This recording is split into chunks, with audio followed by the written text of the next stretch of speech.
part that really shakes me. Yeah. That's what I really like about that. I think we need a lot more of that, though, to tell you the truth.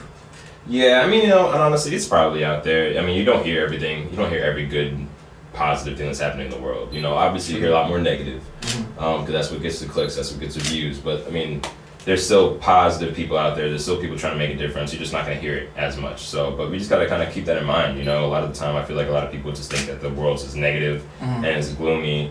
But, as long as you keep a positive mindset, and you can remember that you're probably not the only one. You're definitely not the only one. So you just kind of got to keep that in mind and keep chugging, and keep being a good person, and for the sake of being a good person, and not looking for anything in return. Yeah, that's another thing. Sometimes we unintentionally do that. We'll see something good being done, then we'll be like, oh man, well, I did this, why is this happening for me? Or why is that happening? Or something like that. It's super backwards. And, the thing is, I'm a big believer in energy.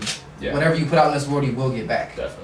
Whether it be something negative or positive. If you're on the streets, you selling drugs, you slinging guns, you gangbanging, all sort of stuff, you're gonna get shot eventually, or get shot at, or get beat up, or something's gonna happen, or something stupid like that. Yeah. You know what I'm saying? So, but things like this happen. I just hope for the best for these kind of people, man. Oh yeah. I really do. Another quick thing. This may not be positive, but did you see John Wick 3 yet? I definitely did see John Wick 3. Fire. Okay, we're gonna talk about it. It's been a week, right? Has it been a week? It's been a week. Yeah. Okay, I don't care. It's been a week. John Wick 3 is fire. Flame. Bro, what was your favorite part? The whole thing. No, man, honestly, the whole fight, like the end fight scene, when they were in like the hotel and everything, and then the lights were turned off. I mean, it was just so dope, man. And what I liked was the whole movie was action filled from beginning to end. There was never any dull moments. It was just constant action, and it was just, man, I'm just excited for the next one. Yeah. The next one's just gonna be, I can't even imagine what that one's gonna be like, Yeah. But it was great. It was great. I loved it overall. Only thing that bothered me is that whenever Keanu Reeves got in fighting somebody, hand to hand, he always did the same move. I'm gonna grab your arm, I'm gonna break it, I'm gonna throw you over my shoulder. He did that move 35 times. If it works, it works, man. I mean, what are you supposed to do? He was beating the brakes off people. I'm not even gonna lie to you, but it just gets dang dog, you have another move. But if we're being realistic here, you're not always gonna switch up your moves. I mean, you watch people fight, in UFC, they're not doing different stuff every single time. They're gonna do what works. They might switch up every now and then, but in that case, you're gonna do what's gonna damage them the most. Take away an arm. You're gonna do whatever you can do. And like I said, if it's working, it's working. And it's John Wick, so I'm not gonna question his. Right. I want John Wick to come see me. That's what I'm saying. You want to go on the radio again, don't you? Exactly. I'm like, I'm cool with that. But I mean, the part that was super dope to me was on top of the fact how the organization set up. The high table, how layered it is, how they had a higher lady come and visit. I was kind of disappointed when they sent in the extra troops. I thought it'd be something a lot more serious instead of just armored guards. I felt like it was a SWAT team. I thought it'd be some special type of assassins. It was to fight Well, I'm sure they were, but I mean, if you're fighting John Wick, he's always gonna shine. Yeah. So. 100%. But I thought it was cool how they expanded it a little bit, because the first two movies were kind of just him getting revenge, which was dope. But this one kind of opened up and kind of let you into his world and what he was dealing with, and all the levels, like you said. And I just can't wait to see how they're gonna expand it even more in the next movie. Yeah. One thing I didn't like though, and this is me again being just the movie critic that I am. They would always say all this is happening over a dog. Over this. But my thing is, if I'm John, and he's a man of few words, I'm not. I would explain everything okay, it was deeper than just my dog. My wife got me this dog. They came in and killed it, but my wife died. It's not just about a dog, bro. Listen to what I'm saying. He didn't explain that. That's just me being nitpicky, though. Yeah, I mean, I don't think anybody cares what it's about, I mean, and to him, he doesn't need to explain himself, True. We know as the audience, we know why that dog meant so much to him, and they took him away from him. So what he's gonna do is sit there and explain to everybody, so this is why I'm gonna kill you. So because this happened and that happened. No, he's just gonna kill you. There's no talking. It's just action. So I don't think he necessarily didn't need to explain himself to every single person that was questioning him. He was just like, you shouldn't have done it to begin with. Right. Don't mess with me. I was out, and now you brought me back in, so this is what's gonna happen. Yeah. But I get what you're saying. Yeah. I also think it's cool how they layered, like I said again, the way the assassination the high table, the way it was set up, how everyone's an assassin, how they kept trying to get at him, but then he was with the doctor and the doctor was sewing him up and he's like, John, not gonna believe it, and so he shot the doctor. What? Yeah, and he was so accurate with it too. He was like, where? Boom. Yeah. It was just cool, man. It was nice to see. It kind of made me question, man, who am I walking past just in daily life that is an assassin? You never know, because those people were just looked like regular people, but I mean, everybody he passed was getting that phone call, saying John Wick's available. get them. You know, so it was cool, man. I just love the way they put it together. I love the series so far, and I hope it goes past 4. I really hope it goes 5, 6, 7, 8, 9, 10. You know. Yeah, but you don't want a Final Destination situation. No. Where they just keep going and going. It's like, all right, bro, like you can stop making movies now. It's a lot of movies. So, all right, guys, as a quick talk, we're going to play some music, and then we will be right back, man. I'm very excited today. I got a personal story for you guys. I haven't even told you this one yet, so this will come as a surprise to you. Then once we do that, we'll be right back with more. Thank you. You know they don't play no games. None. Not Zero. at all. Xbox, Nintendo, don't play no games. None of it. So, all right, I got an opportunity to work with my main man Don Johnson, who I call sports games with. Don said that on Friday he needed help calling a football game in Chicago, Southside Chicago. Mm-hmm. It was a game between the fire and the police. A football game, actually. And this is like legit. They like practice, they run plays, all Like this kind of fire, stuff. like firefighters and police Yes, yeah. officers? Okay, Yeah, it was dope. A lot more intricate than I thought. So I got invited to that. He was supposed to pick me up, right? Now this is my first time dealing with Chicago traffic. This is this past Friday? This is this past Friday. Okay. First time dealing with Chicago traffic. Right. He's like, man, he has to be there by 5. The game starts at 7. He has to get ready, prep, and all that kind of stuff. Right. I don't get off work till 3:45. I say, yo, I can get off early. My earliest I can get off is 3. Yeah. He's like, man, I gotta leave at 2. I'm like, no. Or I was gonna ride with him because you guys may not notice, but you know my car is on its way out. Yeah. So it's been on its way out for about 20 years. So it's been on its way out for a hot minute. So I can't take that to the south side of Chicago. Not at all. And I call my mom, like, Mom, can I use your car? Yada, yada, yada. She's like, fine, cool. Yeah. I said, great. I call her back. I'm like, so logistically, I'll get off work. I'll come to your job. Yeah. I'll get the car.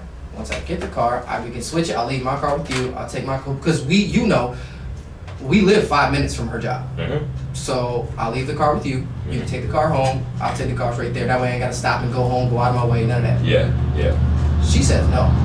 And the reason why she says no is because I don't want to drive your car, Devonn. It's a 10-minute drive. Gee, come on, man. You really about to do that? Yeah. I was mad. I was like, Mom, I don't want to drive. And I'm like, all right, fine. So she's like, I get off work at 3:30. Mm-hmm. I'll be home by 3:40. Mm-hmm. You can take the car. Me, knowing my mom and knowing traffic, I'm like, that's not gonna happen. I get to the crib, because she's like, you get off work at 3, you're not get there till like 3:30, which is not true. I got off work at 2:52, and then I got home at like 2:57, got home at like 3:10. Right. I look at the traffic off 173. There's a train that comes around that time, around that 3:30 time, and there's all that traffic because she works at the school. So the school buses, there's people coming off of 41, all that stuff. You're not getting home by 3:40. Not at all. You're getting home like 4. Yeah.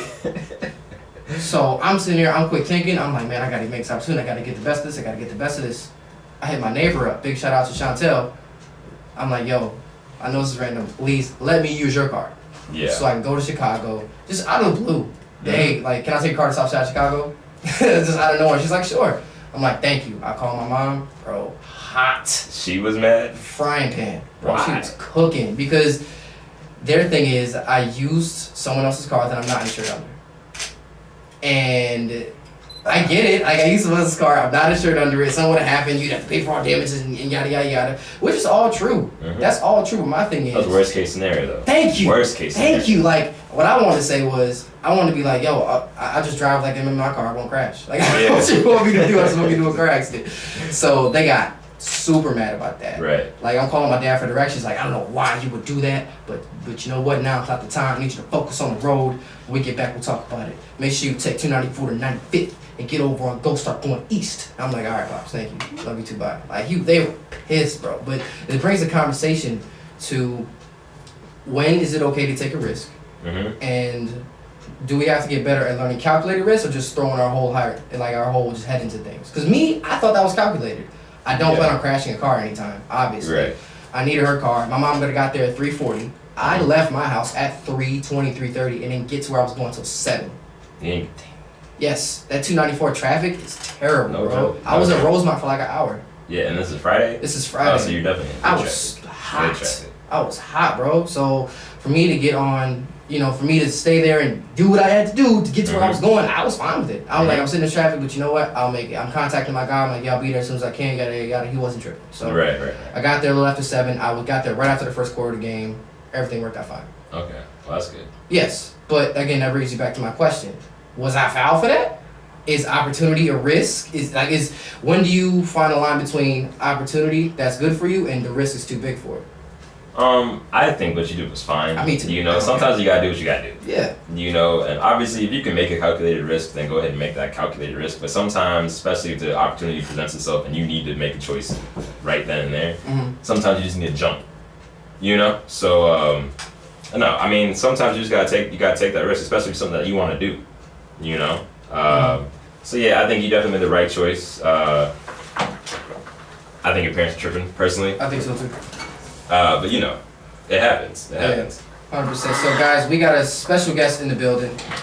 My good friend, chief photographer of Heavybutlite Records. That's way off. That's not even accurate. And one of a great friend of mine, Jordan Esparza. How you doing, bro? I'm doing good. How y'all doing? Good, bro. You working overtime because I originally brought you here for photos, but you have really good opinions, so I figured I could bring you on to talk about this. So what do you think, bro? So, I really got two things in mind here with the situation you're talking about. First things first, I think risk is only really risk when it really involves like a high chance of bodily harm. You know what I'm saying? And if it doesn't involve that, like, money really comes and goes, you know, and you do have to get your opportunities where you can get them. Like, I took a lot of risks that my parents weren't exactly happy with, but they can definitely live with the outcome with me being where I'm at now. Now, on the other hand, how you said you left at what, like 3:45? I live at 3:30, 3:45. I can get to the south side to like 7. Bro, you should have took the train. For real, you should have took the train because it's like an hour and 28-minute ride to Ogilvy downtown, and then from Ogilvy you probably could have just transferred to the red line and rode that for like 30 to 45 minutes all the way out south. That might be like a little inaccurate. You might have to do like some brown and orange line transferring and stuff like that, but it would have been faster than 3.5 hours. You know what I mean? Then you ain't gotta put gas in nobody's car. Also, True. You know what I'm saying? You're probably spending a little bit less going that route. Yeah. Especially because like sometimes if you get there at the right time, people coming in and out the train station, they might leave that like handicap door open and you can just ride for free. So you know, you just gotta use your resources sometimes. But like you said, that was what your first time dealing with Chicago traffic. So you don't go out there a lot, so that's understandable. But there's definitely other ways to get around, especially in a big city like that. Personally, I went to Chicago Friday night. I went to work late, and I left my house at 5:50, and I got to work at 8. And That's not bad. oh, it's terrible. It's really. You work? What side of the city you work on? I work in River West, so it usually takes me like a smooth 55 minutes to get there. So double that plus 5. No, actually just double that. My math's bogus. So there's definitely different ways to move around, but when it gets warmer and it gets nice out, a lot more people just appear. I'll tell you that. In the winter, traffic is not as significant, but as soon as it gets a little nice out, people are like, oh well, might as well spin the block. Let's hit the E-way, this, and that. And next thing you know, there's like legit 30,000 more active drivers. Probably way more than that. Chicago's a 5 million populace. You know what I'm saying? So there's a lot more people on the road as it gets nice out. A lot of people just start coming outside more when it gets nice out. Yeah. But there's definitely other ways to move around. But I mean, I don't think you're wrong at all. I think you're random. Like, that's super random to ask who you ask. It is. There was no like pre-warning, nothing. I literally pulled up to the crib, like scarfed something down my throat, drank some water, and I was like, what am I gonna do? And I was like, doo-doo-doo-doo. And look at God, because normally she's never home, and she's like, I have nowhere to go today, because she has like 2 jobs, and you know, just doing a bunch of stuff at home to get her planning for a trip. I'm surprised she would say yes. I thought I was gonna be out of luck. Yeah, I mean, personally, I probably would have told you no. Just because, like, that's so random. It's so random that it doesn't even seem truthful. Honestly. You're just like, okay, this dude is definitely lying. He's trying to get on something. That's what I'm saying. Like going down the street's one thing, but you're talking about all the way to Southside Chicago. So, can I drive your car to the Huntons, please? Absolutely not. Even if we was in the 90s, you couldn't drive my cars to the Huntons. Yeah. and it's crazy because it definitely seemed like that because as I was going, I am saying like, all right, the game starts at 7. I should be home by like 10:30. Then 10:30 turned to 11:30. Then 11:30 turned to like 12. I got back there like 12, a little after 12, 12:20. And the game ended at like 9 something. So, the game ended like 9 or 10 something. So it still took me a while, but it just seems like I was always adding time on. So it definitely seemed super suspect, like I was up to something. Yeah, definitely. The thing about like traveling out there is you can't really give like exact times. You just, I'm gonna make it back, bro. Cause like I'll tell you, what was this? I think it was Saturday night. Me and my boy, happy birthday Calvin, shout out happy birthday Calvin, shout out ATS.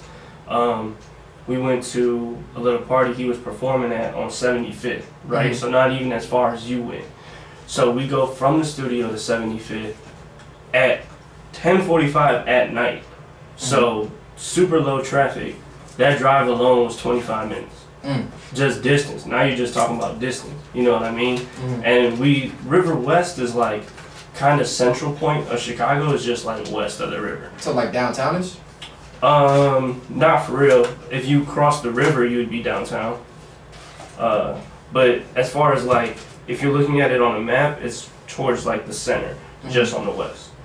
But I mean, it's far from even there to 75th. So you're talking about 25 more blocks. That's definitely some distance. You know what I mean? You're looking at like, in my case, from my job to there, that's a 40-minute drive. Even if there's no traffic, you know? So, that's far, man. Well, even you made a good point when I told you about this.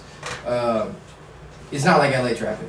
And it's really not, because when I went out there, bro, a 10-minute drive was like a 30-minute drive. Like, here where we're at, we only have traffic on the highways. They have traffic everywhere, in the suburbs, gas stations, like everywhere. So, yeah, I completely understand that. 100%. But thank you guys for sharing your thoughts. What's the biggest risk that you ever took, Pierce? The biggest risk I ever took? Yeah.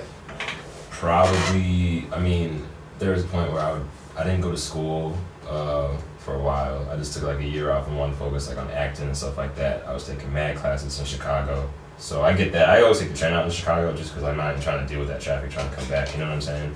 Because like, when I go to Chicago, I never try to make plans. When I come back, I'm like, I'll let you know when I get back because I don't know what's going to happen, you know what I'm saying? But I just dedicated a lot of money to what I was trying to do, you know? And my parents weren't always the happiest with it, you know what I'm saying? Like, I did get support, but, you know, they were always trying to, you know, you got to be careful about this, be careful about that. I'm just telling them, like, listen, like, I understand exactly where you guys are coming from, but, like, this is the time that I can do this, you know? I don't want to wait until I'm older and have a family and try to do it. Like, I'm going to do it right now. I'm young, I got the time, I got the money, I got the resources, so I'm gonna jump, you know? So that's probably one of my biggest risks was just focusing on what I wanted to do, you know, against everybody else's wishes, you know what I'm saying? So sometimes you just gotta do that. 1,100%. In front of the White House last week, there's a man that set himself on fire. He is dead, for those who are wondering. But the real question, to me, why it brought up such a big question mark in my mind is why. Now, at the time I was writing these notes last night, they found no evidence of any type of political background or any message behind this at the current moment. So right now it just seems like something that he just did. His neighbor said he was a quiet person. Nothing really ever would spark something like that. But if you look in the history of self-immolation, which is what it's called, it's typically used as a form of protest to stand up for something that may not be happening at that current moment. And typically when it happens, it's super successful or it does completely. The first documented incident of it was June 11th, 1963 in Vietnam. The purpose of this was to create a spectacle for the media to draw attention toward discrimination towards Buddhists by the South Vietnamese government. Now, my question towards you guys is, do you think something like this will last? If it was a form of protest, if it was something to say, hey, I'm trying to draw attention to something because what's going on right now is crazy, do you think that would last in today's climate? What do you mean by like last? Like lasting effect on it. Typically when people have self-immolation, they do it because they want to bring attention to something. They want to have everybody stop what they're doing, and then they bring attention to this man set himself on fire. Now let's look at the big picture as to why he did it. For example, in 1969, John Pollock, I may have pronounced it wrong, set himself on fire in Prague. By his side, there was a letter explaining how he felt that self-immolation between the conflict in the Czechs and Slovakians had not reached a point where it could grow from. He did it because the negotiation stalled. He felt that's the only thing that he could really do to cause a change. Now, because of that, change happened. And my question to you guys is, do you think that if that were to happen now, and this was a political stunt, and these things happen, do you think it would actually cause a change? Do you think no one would care anymore? I think it would. I don't know if this most recent occurrence of it would, just because no one knows why he did it. You know what I'm saying? But yeah, I think depending on what the reason was, and if it was a good enough reason, I think it's at least gonna start a conversation. You know, I don't know if it's gonna change whatever, you know, completely, but it's definitely gonna start a conversation, because that's such an extreme thing to do. It's crazy. Yeah. You know, like that's automatic death. Like, you're not gonna live from that. You know, so if someone's really gonna take the time to do that to themselves just to bring light to a situation, I think it's definitely gonna bring some type of change. At least, like I said, a conversation to it. I've only known of these occurrences from this most recent one, because I heard in the news, and the one I think it was like a Buddhist did it back in the day, because he got the picture and all that stuff. 1969, yep. Yeah. So, but these are the only two times I've really heard of it. I didn't really know this has been done before, but obviously this isn't like something popular. Like, this isn't like happening all the time, you know. But I mean, if the situation calls for it, and it's an extreme enough situation to where someone feels they need to do this, then yeah, you know, I think I guess it's a good political protest for a single person to do, you know. Well, it's considered it's non-violent because it's not affecting others. But you know, this extreme suicide protest is something that just goes so far. I kind of admire it a little bit. Not saying I would torture myself, but I admire it because, you know, you have such passion and to feel great about the topic, you want to set yourself on fire for it. That's super dope to me. What do you think, Jordan? So, I don't think this instance is gonna go like far, for a couple reasons. Number one being, nobody can find like a motive or reason behind it, so it's kind of like, dude just set himself on fire. The interesting thing was, I saw pictures where the man was actually wearing a USA shirt. He was. So it definitely has something to do with the country. Now, I can't remember off top his exact name. It's, I got it right. Do you have that? Arnav Gupta.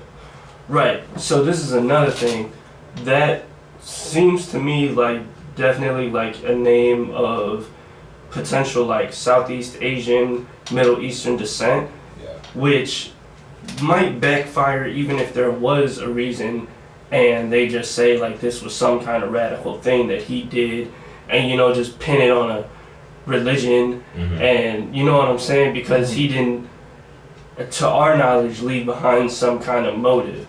So it might really backfire in this like specific case. Personally, I don't really rock with this method of protest, just because it can be taken like the wrong way. Like, it can be seen as radical. Sometimes radical things need to happen. But I mean, like, think about if something like this happened in California and he started like a wildfire. Then what? You know what I mean? Right. Then it's kind of like, oh, you kind of just burned down like 3 towns over, you know what I'm saying? So I don't think this is not my cup of tea, personally. But at the same time, I'm nobody to say how someone should or shouldn't protest. I feel like if you got issues with something, you should just handle that whichever way you feel, you know, fit to do so. Apparently this was his method. If I was his friend, I'd be like, nah. You probably didn't tell anybody. Probably didn't tell anybody. But, you know, now we have this big thing of question marks, which also just makes people talk about it more. Like right now. Exactly. So I mean, I guess he brought attention to the event, but without, I don't know if they've like raided dude's house or whatever yet or anything like that, but you know, without just a clear, he did this because of blank, it's kind of hard to carry on the message. It's just videos of it on the internet and everybody wondering why it happened. So it's more confusing than anything. 100%. So another example, this one, to my research, was most recent. In 2010, in Tanzania, Mohammed Bouzazi set himself alight to protest the police taking away his livelihood from selling fruit because he was unlicensed. Now, to me, initially, that does seem kind of, in my personal opinion, kind of petty. I mean, you could go find something else to do, but if that's your livelihood and you had nothing, you had no other option, okay, I understand. Where was this at again? This is in Tanzania. Tanzania. I think it's Tunisia. Tunisia? I think. Tunisia? Yeah. Tunisia, oh, okay. I'm not sure, but selling. He was selling unlicensed fruit. Now, in this instance, because he did that, and of course he passed away, the people were upset with the government anyway. So the people in that government, over the years of time, that kind of sparked how they felt, and they ended up taking over the entire government because of that incident. I mean, that's what I'm saying about sometimes radical things need to happen. So, and it's also somebody's perception of radical can be different. Like, I'm using radical low key because I'm not gonna lie to you, I almost can't find a different word for it. And I don't want to say extreme because I mean that's kind of like the same thing. So maybe like very passionate type of thing. But when you really look at it, things that have just been perceived as so against a force, such as like the government, the president specifically, and other things, like people said Martin Luther King was radical. Like the bus boycott was radical. You know what I mean? Is that really radical though? Like, no, it's not. Malcolm X was radical. You know, like, was he though? Did he set things on fire? You know what I'm saying? So, right, so it's all perspective. And like, you can only judge things based on another thing of likeliness. And that kind of forms somebody's idea of radicalism. Truthfully, like we're in Tunisia, like that might be a thing that's practiced for protest, you know, but we don't know because we don't live there. And wherever this man that just did this in the U.S., wherever his family is from, or maybe even himself, he might be an immigrant or whatever, wherever he's from, that might be a regular thing to do through protesting there. So like I'm saying, like that's kind of radical there. It might not be radical. That might be what people do to protest normally. But it's all in the perception of who's seeing it, you know? Now, certain religions, specifically Buddhism, they feel that one practice, I believe it's an older practice, that by burning your body, you're essentially escaping, you know, the capsule that you were in. That way you can go and you can reach perfection. Nirvana? Yes, in a sense. I don't know if that applies to Buddhism, but yes. It's like you're releasing your earthly tethers and you're going on, you're achieving perfection, in a sense, in that religion. But as I was reading this article, sociologist Michael Biggs says, protests are usually employed by the powerless and usually fail. Now, we have been through a protest. Well, me and you have. I don't know if you exactly have. Did you go to Zion your sophomore year? Yeah. So you guys remember the teacher strike? Oh yeah. The teacher strike. That we were out of school for what, a week and a half, 2 weeks? Yeah. So we look at that, but then I remember talking to the teachers, and from what I can remember, I believe they said they came back and they settled for less. I can't remember what they settled for, to be honest with you. I was just happy I was out of school. Right. So, I mean, with that, it's just like, in that moment when we were there, like, I don't know where you were at. I can't remember if you were, like, with me physically. I was in the South cafeteria, though, when, like, the big day of, like, the protesting. And it seemed like there was more students protesting for the teachers than actual teachers protesting for themselves. That's what I remember. Facts. Yeah. So it was 6th period. Right. Everyone went to the South Cafe. Exactly. And in that case, then they come back and say like, oh, we settled for less than what we wanted. Was just like, did y'all even want us to do that? You know what I mean? Yeah. Did y'all even want us to do that? Were we supposed to do that? Who knows? I don't know. But I mean, I really didn't know anything at that time. I was like 15, 16 years old. Exactly. You're just doing it just to do I don't it, even you know if I did it for the right reasons, to be honest with You you. just followed everyone where it was going. Right. I mean, it seemed like the right thing to do. You know what I mean? To defend your teachers. Yeah. Especially because, like, knowing what I know now, things, you know, on the teachers' end, especially financially, aren't always good. But at the time when I did that, I don't think I was conscious of whether I was doing it for the right reasons or not. I think I just wasn't going to 6th period. Right. Just to get out of class, do something different, you know? Right. So if I contributed to a good cause, then good. If I didn't, I mean, I don't know. Either way, there ain't nothing to do about it now. But yeah, I mean, it all depends. Like, people were saying that about people in Baltimore when they were being ridiculous though. I didn't mess with that. They were throwing stuff at fire trucks, bro. Like, they were setting they were trying to break out the windows on fire trucks. So were the people in LA being ridiculous? By doing the same thing? Because me personally, I have a limit. Like, it's cool if you want to peacefully protest, march in the streets and do things like that, I'm cool. But you don't have to just start destroying stuff. That's not fair to the people who actually still need these things to survive. Like, if I'm a firefighter and I'm trying to just go do my job, put out the fire that you started and keep you safe as people, when you're throwing bases and rocks and stuff trying to break me and hurt me, I'm here to help you. That's ridiculous. I'm all for peaceful protests, but trying to harm others, I'm not for that. I think, personally, I don't see exactly a limit. I think what needs to be done should be done.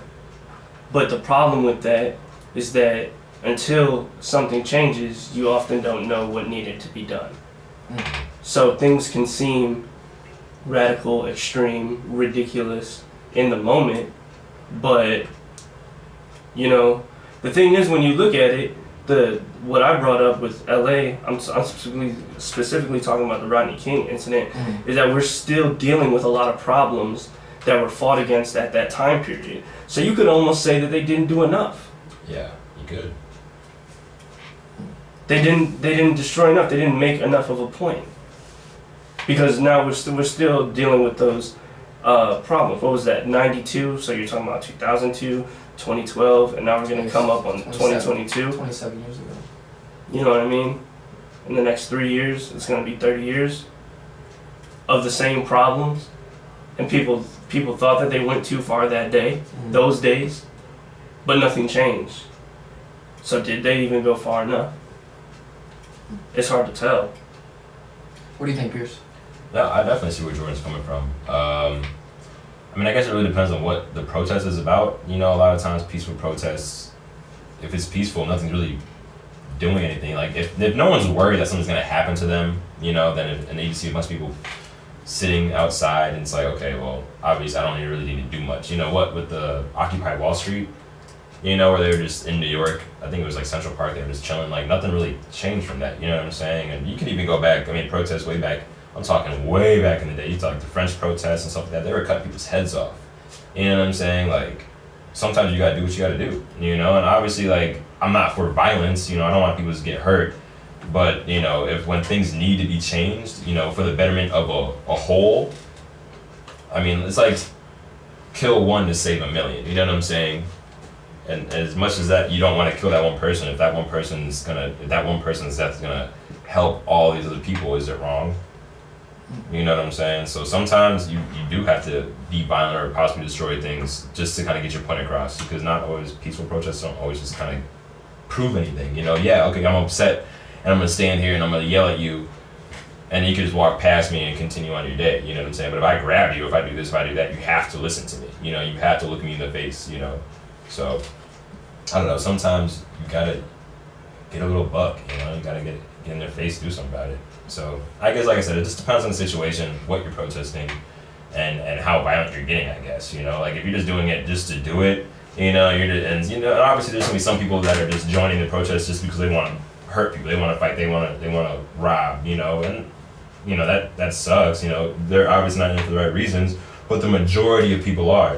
You know, so you can look at those couple of bad people and say, okay, well, everyone's like that. You know what I'm saying? You could easily do that and generalize, but if you're just being realistic here, you know, you can say, okay, there's a couple of bad people, but let's look at the bigger picture. Why are all these people out here to begin with? You know, and then look at and see how you can change that. You know, and sometimes if a fire truck needs to have its windows broken out, or if a police car needs to be flipped over, you know, that's gonna make a bigger statement than people just marching in circles with signs. You know.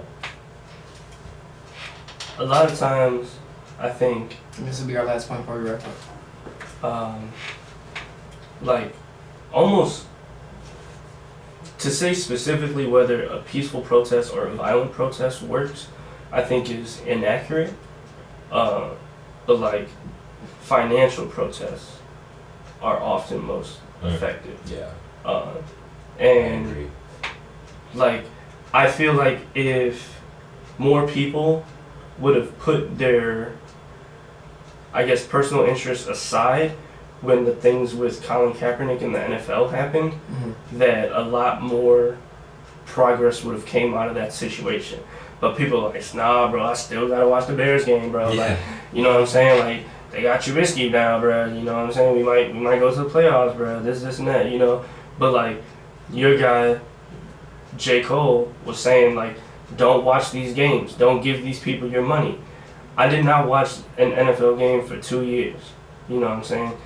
And a lot of people didn't want to do that same thing just because they like watching the game. It makes you really look at other people that's around you big picture.